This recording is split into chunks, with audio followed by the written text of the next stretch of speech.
एक दिन बहुत ज़्यादा बारिश हो रही थी, बहुत ज़्यादा, इतनी ज़्यादा हो रही थी कुछ कहने को नहीं। तो माँ ने अपने बच्चे से कहा बहुत ज़्यादा बारिश हो रही, लकड़ियाँ सारी गीली हो गई हैं, चलो एक काम करते हैं, अपने बुआ के घर चलते हैं। तो वहाँ से वो लोग जाने लगे। बहुत ज़्यादा बारिश हो रही थी और बच्चे बहुत ठंड में काँप रहे थे, इतना ज़्यादा काँप रहे थे हद से ज़्यादा।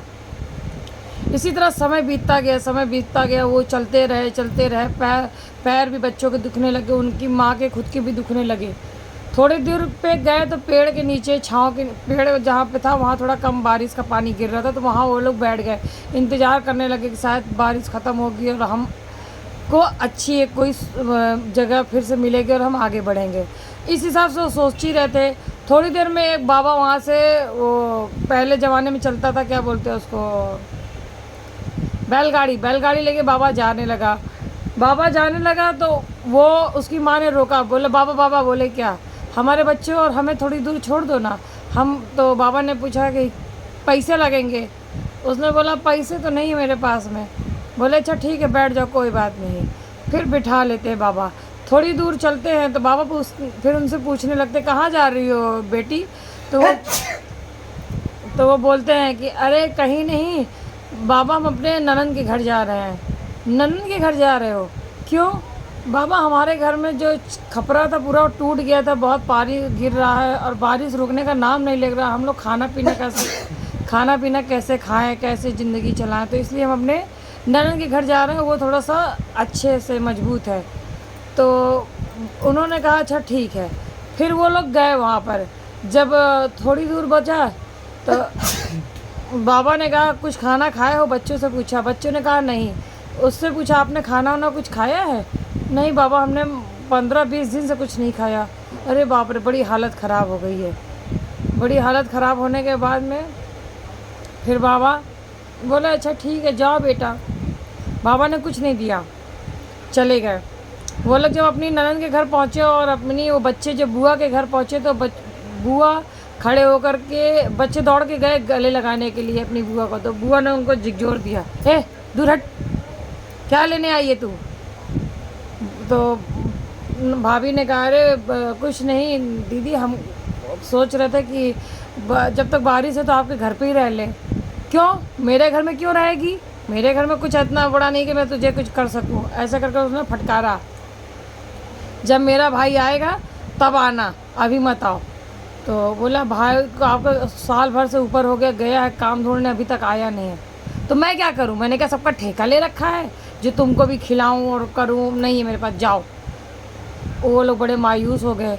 मायूस होने के बाद में रिटर्न आने लगे। जब वापस आने लगे तो वही लकड़ा बाबा वो मटकियाँ रखा हुआ था ढेर सारा और वापस रिटर्न हो रहा था। तो उन लोगों ने फिर बाबा को हाथ दिया। बाबा बोले क्या, जहाँ से लाए थे वहीं छोड़ दो ना बाबा। बोले ठीक है अच्छा बैठ जा बेटा, मैं तो उधर ही जा ही रहा हूँ। बैठ गए। तो बाबा ने फिर पूछा क्या हुआ, इतनी जल्दी लौट आए? तुम्हारे तो बुआ थी, तुम्हारी तो ननद थी, बहुत सारा तुम्हारे प्यार करते थे, क्या हुआ बुआ का? हाँ, फिर बाबा को उसने अपनी कहानी सुनाई। बोला बाबा जब इसकी शादी नहीं हो रही थी, सारे गांव में इसकी थू हो रही थी, सब जगह हो रहा था, तो मेरे पति ने इसको सारा पैसा वैसा खर्चा करके शादी कर दिया।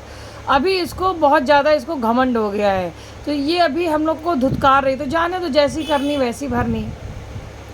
तो बाबा ने कहा कि तुम्हारा भी कुछ कर्म खराब होगा, जो तुम्हारा भी नसीब खराब, तो जो तुमको पूरा इतना सब कुछ अच्छा होने बंद बुरा हो गया। तो उसने कहा हाँ बाबा, कहीं ना कहीं हमारा भी नसीब ख़राब था, नसीब इतना ख़राब था हमारा, तभी तो हमने इसकी शादी कर दिया ननद की। सारा पैसा लगा करके सारे अपने गहने बेच दिए, सारे अपने कपड़े उठा के दे दिए, आज ये मुझे ही नहीं पहचान रही है। तो पैसा होने के बाद में तो बाबा ने कहा ये होता है राज का, तुम्हारा पति कहाँ रहता है बेटा? तो वापस उसने कहा कि मेरे पति बाहर गए हैं काम करने के लिए, अभी तक आए नहीं हैं और बहुत दिनों से कोई सूचना भी नहीं मिली है, ना कोई पत्र, ना चिट्ठी, ना कुछ नहीं। बाबा ने कहा अच्छा ठीक है। बाबा ने कुछ बोला नहीं, ऐसे बात करते गए। बाबा ने जब वो लोग बच्चे थक के सो गए तो वो लड़की भी सो गई। थोड़ी देर में वो मटकियाँ जो है पूरी सोने की हो गई। सोने के होने वाले बैलगाड़ी भी पूरा सोने का हो गया और बाबा वहाँ से चले गए। बाबा चले गए तो अब वो महिला जब सो करके उठी तो नींद से देखी सब चमक रहा है, क्या चमक रहा है, ऐसे करके आँख मूंजी। फिर बच्चों को जगाई, बच्चे उठो देखो क्या हो रहा है। अपने यहाँ सब चमक रहा है। तो बच्चे खुश हो गए, मम्मी ये तो बहुत चमक रहा है। तो फिर उसने बड़ी गौर से देखा, उसमें टक टक मारा तो पता लगा वो गोल्ड का था। अरे ये गोल्ड का कैसे बन गया? तुम बाबा को पहचानते हो? नहीं, हम तो आप ही के साथ मम्मी मिले थे, उनको हम नहीं जान, लगता कोई चमत्कार था। फिर ऐसे करके सोचने लगे, बारिश रुकी नहीं रही थी। तब तक में एक भविष्यवाणी होती है, भविष्यवाणी में ज़ोरदार आवाज़ आती है। तो उसमें बोलते हैं गणपति जी, हे बालिका, तुम्हें परेशान होने की ज़रूरत नहीं है।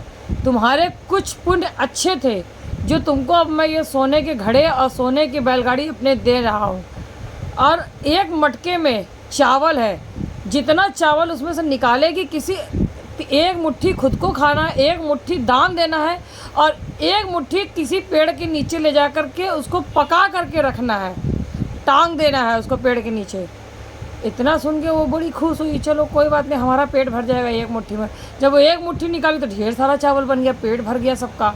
फिर उसके बाद में वहाँ से वो लोग बैलगाड़ी को ले करके धीरे धीरे करके चलने के बाद में अपने घर पहुँचे। घर पहुँचने के बाद में उसकी माँ ने सारा बैलगाड़ी और जितना मटका था जल्दी जल्दी अंदर कर लिया, क्योंकि खतरा भी था, कोई और भी ले सकता था। फिर बाद में वो एक मटका ले जा करके सोने, मतलब उसमें से सोना तोड़ती है, तोड़ करके उसमें से ले जा करके उसको बेचती है। बेचने के बाद में उस सोने से सामान खरीदती है, जो कुछ खाने पीने की थी, बच्चे को जो जो चीज़ चाहिए था वो सब लिया उसने। फिर वापस आ करके अपने घर में आने के बाद में अब वो सोचने लगी, मैं इतने सोने का क्या करूँगी। फिर थोड़ा सोना तोड़ती, तोड़ने के बाद में अपने घर की मरम्मत करके उसको बड़ा कर लेती है। बड़ा करने के बाद में अब औरत का कहती नहीं, अगर औरत अच्छी है तो अपना ही घर द्वार यही सब करेगी, तो और उसके बाद तो कुछ होता नहीं रास्ता। तो उसने अच्छे से किया। और इधर सुनो, इधर ननंद हो गई फिर से गरीब, उसका पति दुनिया में ही नहीं रहा, जहाँ उसकी शादी हुई थी वो ऑफ हो गया। अब उसके बाद में ये लोग फिर रोड पर आ गए। और जो सास वगैरह थी तो इसको निकाल दी वहाँ से। बोले जब मेरा बेटा नहीं रहा तो तुझे क्या करेंगे, अचार डालेंगे रख करके। उसमें बच्चे और उसको भी लात मार के बाहर कर दिए। अब ये लोग घूमते फिरते फिर से अपनी भाभी घर आ गई, रोने लगी, अरे क्या करूँ, मुझे निकाल दिया। बोले अगर आज मुझे भी रख लेती तो मैं उस वक्त आई थी, बहुत परेशान थी। कोई बात नहीं, बाप मेरे साथ ही रहो, और कहाँ जाओगे आप, आखिर में हो तो मेरी छोटी ननंद ना। फिर भाभी का दिल था, पसीज गया, रख लिया। रखने के बाद में अब उसके दिमाग में पैतरा आने लगा, इतनी जल्दी घर कैसे कर लिया इसने, इतनी जल्दी इसने खाना पीना कैसे कर लिया, बच्चों को हमारा भी कर रही है, क्या राज रहस्य इसका। अब उसके दिमाग में फितूर घूमने लगा। फिर वो रात को जाती जहाँ मटकी छुपाई थी वहाँ से वो फिर एक मटकी तोड़ती है और चावल उसी में से निकाल के, अगर वो मुट्ठी में बनाती तो पूरा भगोना, जितने लोग का चाहती थी उतने लोग का खाना बनता था। बाद में जो है इसके दिमाग में तो लालच था, और गंदगी, जो कहते हैं ना गंदगी के कीड़े दिमाग में घूम रहे हैं तो गंदगी ही रहेंगे। फिर इस ननन ने सोचा कि क्यों ना इसकी शिकायत राजा से कर दे, जिससे इसका सारा जो भी गहना गुड़िया है ना इसका छीन लिया जाएगा, ये फिर से गरीब हो जाएगी और मुझे बड़ी खुशी होगी। अब उसके ये दिमाग में नहीं आया कि तुझे जो छत्र छाया दे रहा है तो उसी का ही गड्ढा खोद रही है। लेकिन कहते हैं ना जो जिसके खून में कमी खराबी है उस सब में इस तरह से ख़राब रहेगा, उसको कितना भी कुछ कर दोगे बर्बाद ही रहेगा। फिर वो जाकर के राजा को जाकर शिकायत करती है, मेरी भाभी गलत है, सब जगह जाती है, ऐसी है वैसी है, फलाना ढंग का, पैसा बहुत मिलने लगा उसको। फिर राजा सोचता है कुछ देर, तो राजा कहता है ठीक है मैं आऊँ, मेरे आएंगे वहाँ पे। उससे गुप्तचर आते वहाँ पे, तलाश करते, कुछ नहीं होता। रात में जब वो निकलती है और जाती है, वही मटके में से जब निकालती है तो ये लोग फटाफट वहाँ पर आ जाते हैं। तो देखते हैं कि जितना सोना ये तोड़ी रहती है झोले में, मतलब जहाँ लपेटी रहती है उतना ही सिर्फ सोना रहता है। बाकी जब वो लोग राजा के जब वो लोग आते हैं ना तो देखते हैं वो सोना का नहीं, मिट्टी का रहता है। वो लोग बड़े हंसते हैं ये तो मिट्टी का, ये बेवकूफ़ है एक नंबर की। फिर बाद में देखते ये सोना कहाँ से मिला तुझे, तूने किसी का चोरी किया, ऐसे फलाना ढमका, ऐसे झूठ बोलते हैं, ऐसे उसको परेशान करते हैं। फिर वो बहुत रोती है, फिर कहती हे भगवान मुझे ऐसा मुझे फिर से, मैं तो फंस गई भगवान, मैं क्या करूँ, कोई रास्ता नहीं दिख रहा, मेरे पति भी नहीं आ रहे, पता नहीं कहाँ चले गए, क्या होने वाला हमारे साथ में, भगवान आप ही ने दिया था और आप ही ऐसा कर रहे हो। फिर भगवान की आकाशवाणी राजा को होती, राजा कहते हे मूर्ख, वो सोने का जो है मटका और उसका बैलगाड़ी मैंने दिया, उसको जहाँ था वहीं रिटर्न कर दे, उसको वापस वहाँ पर रख दे, और उसके तरफ कोई नज़र नहीं डालेगा, क्योंकि उसने बहुत परेशानी झेल करके अपनी ज़िंदगी में बहुत दुख देखे उसने, जो कि उस सच्चाई भी थी, इसलिए उसको हम लोगों ने रास्ता क्लीन किया है। और जो उसकी ननद थी उसको हम लोग कुछ ना कुछ करेंगे। तो भगवान ऐसा करके आलोप हो जाते हैं। थोड़े दिन बाद में उसकी जो ननद होती है उसको खुजली होना चालू हो जाता है, पूरे शरीर में उसके फोड़ी फुंसी कोड़ पता नहीं क्या क्या उसका हो जाता है, और बच्चों के भी हो जाता है। सब ऐसे परेशान हो जाते हैं। फिर कहने लगते हैं कि ए मामी मुझे ठीक कर दो ना, मेरा कुछ नहीं, मेरा भगवान भला करे, ऐसे ऐसा। तो वो कहती कि एक काम करना, गणपति जी की स्थापना करना, और भगवान को मैं जो स्थापना करूँगी उसमें सिर्फ जल चढ़ाना, भगवान कुछ नहीं मांगते, सिर्फ प्रेम के भूखे हैं। तो बच्चे कहते हैं ठीक है। वहाँ से जल लेके आते हैं, नहा धो करके जब चढ़ाते हैं तो उसकी उनकी खुजली दूर होने लगती है। फिर थोड़ा एक डुबकी मार के फिर दूसरे दिन करते हैं, ऐसे करके 5 दिन करते हैं। तो 5 दिन करने के बाद में उनकी जो है जो खुजली कोड़ वगैरह रहती है धीरे धीरे ख़त्म हो जाए। 7 दिन होता है तो और ख़त्म हो जाता है। जब 10 दिन होता है तो पूरा कोड़ ठीक हो जाता है, माँ के भी, मतलब ननद के भी और दोनों बच्चों के भी। तो वो कहते हैं कि हे भाभी आपने तो बड़ा अच्छा चीज़ बताया, ये कैसे? तो उसकी भाभी कहती है कि मुझे गणपति जी ने कहा था, गणपति जी ही हमको ऐसा अच्छा रास्ता दिखाए। तो कोई 2 दिन रखे, कोई 1 दिन रखे, कोई 5 दिन रखे, कोई 7 दिन रखे, कोई 10 दिन रखे। बोलो गणपति बप्पा की जय, गणपति बप्पा मोरया, घर घर दर्शन दे रहे हैं। तो कहने का तात्पर्य ये, किसी का बुरा मत करो, हो सके तो भला करो। कर बुरा तो होगा ही बुरा, करेगा भला तो होगा भला। तो इसी के साथ ये सेवा और ये स्टोरी समाप्त कर रही हूँ।